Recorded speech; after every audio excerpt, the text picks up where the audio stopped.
L'arc est un outil de guerre et de chasse de nos ancêtres. Je suis né dans une commune urbaine, mais mon papa avait ça. Il faut dire qu'il était très adroit, il chassait avec ça. Donc on le suivait pour chasser. Et donc quand on entendait en tout cas le bruit du bois là qui est ici, et qui peut se raisonner comme suit. Voilà. Quand on entendait ça, on savait qu'il avait atteint un animal et on devrait pourchasser juste un peu, peut-être moins d'une centaine de mètres, et puis on rattrapait l'animal. Comme on a aimé, il nous a fabriqué, normalement c'est ton père qui te fabrique le premier arc. Donc il allait au village, il a fabriqué, il est venu nous donner.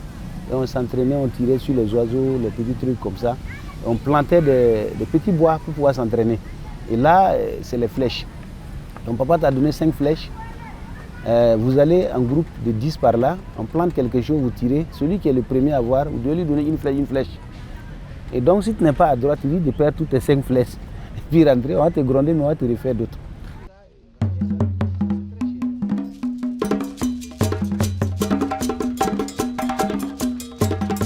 Si vous voyez un cadavre d'Agara exposé, il doit avoir un carquois, un homme. Il doit avoir un carquois et un arc sur ses pieds. Si vous voyez cela qu'on dit l'initiation, c'est nos grands temps comme ça. L'initiation, on met les kaolins sur la tête, ces blancs-là. Si vous voyez cet homme-là, il doit avoir un carquois et puis un arc. Donc nos plus grandes cérémonies traditionnelles demandent l'arc.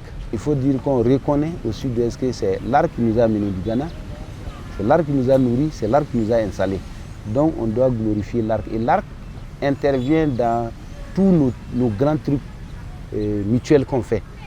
Nous sommes en train de tout perdre. Il faut le dire, les fabricants des arcs sont de moins en moins nombreux dans les villages. Dans nos provinces, ne parlons pas de villages. On peut traverser 10 villages sans trouver un fabricant.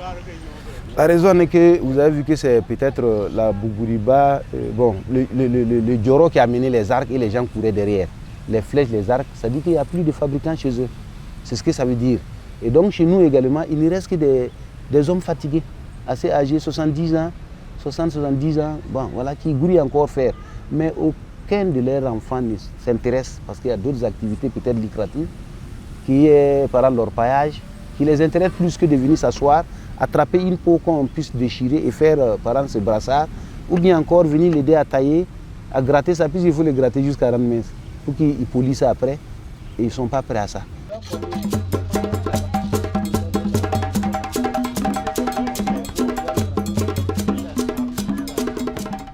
En mars, là, il y a un grand-père qui est là, qui a initié la préparation du poison des flèches. Et tous les jeunes qui étaient là ont pu empoisonner les flèches. Parce qu'il a dit que le pays n'est pas stable.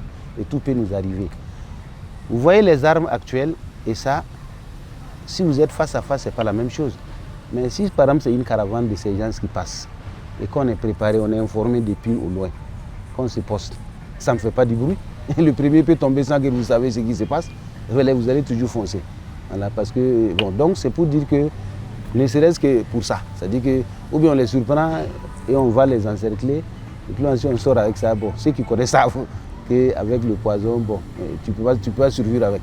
Si ça rentre, si le poison la rentre dans ton sang, ça au moins c'est clair, voilà. Donc c'est pour dire que ça peut nous défendre encore.